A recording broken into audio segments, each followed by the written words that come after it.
Hi guys, it's Matt. Welcome to the video. I am a compulsive gambler in recovery and I'm your mind and movement mentor here to help you.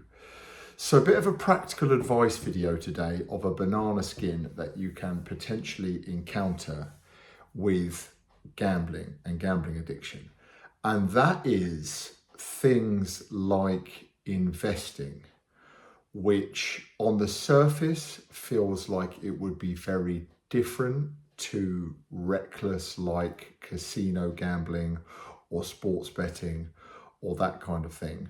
But it's something that you've really got to be on guard against.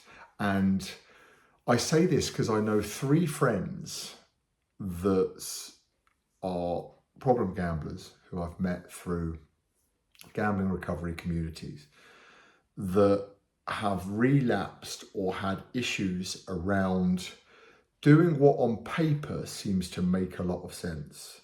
Investing your money so it gives you a bit more of a return, not just leaving it in the bank account, to get eaten alive by inflation, but trying to do something proactive, to boost their financial situation.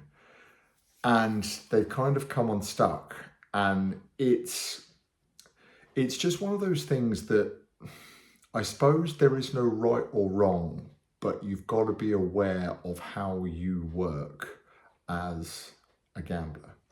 Because I know for me, if I did certain kinds of investments, I don't know, say something quite volatile like cryptocurrency or Bitcoin or something like that, I would probably be refreshing the screen multiple times a day to see what was going on. And when you start to lose money, regardless of whether it's your intent to draw it out or not, that can trigger the same kind of emotions that you get from gambling, from experiencing a loss, from experiencing like you need to chase your losses. So I suppose I'm not talking about like crypto gambling in terms of, I don't know, putting stops in place or short-term kind of things like systems that you could kind of call gambling. I'm talking about things that are almost like a layer removed from that would just be like, I'm going to do something proactive with my money. And then, things can just spiral and escalate. So you really want to be mindful of, I suppose, the extent to which you invest. Maybe what I know about financial advice could be written on the back of a postage stamp. So I'm not trying to make a point of that side of things, but there are professionals out there that are paid to deal with these kind of things, that do kind of portfolios and things. I suppose what I'm saying is if it's taken out of your hands and it's put in more of a system that someone else is responsible for, maybe you don't have as much visibility to it, and you just won't get pulled back into that world because that world exists. It's almost like something that's in you as a problem gambler. I know a guy who started messing around with cryptocurrency. It actually went up 10 times the amount that it was at when he started investing in it, but yet he still lost a substantial amount of money. And that just goes to show that lack of kind of, there's my investment, I'm just going to leave it be, and not getting pulled into all of kind of the daily or weekly shorter term volatility that can kind of mess with your emotions. And I think they call it tilt. I know poker players, when they start to make illogical decisions, and they don't start to play the hand based on probabilities, they play it emotionally based on their position or how much they're trying to recover or how much they've lost or what's happened previously. They move away from that kind of that logical headspace and they move more into kind of just emotional type, frenzied, frenetic like behavior. So that can very much happen.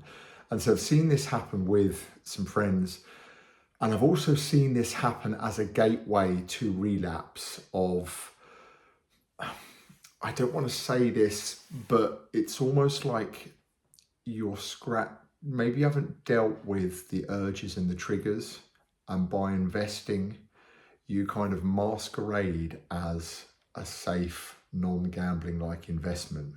but really in the back of your mind, you know it's kind of scratching a bit of a gambling itch, which is very, very, very subtle and insidious.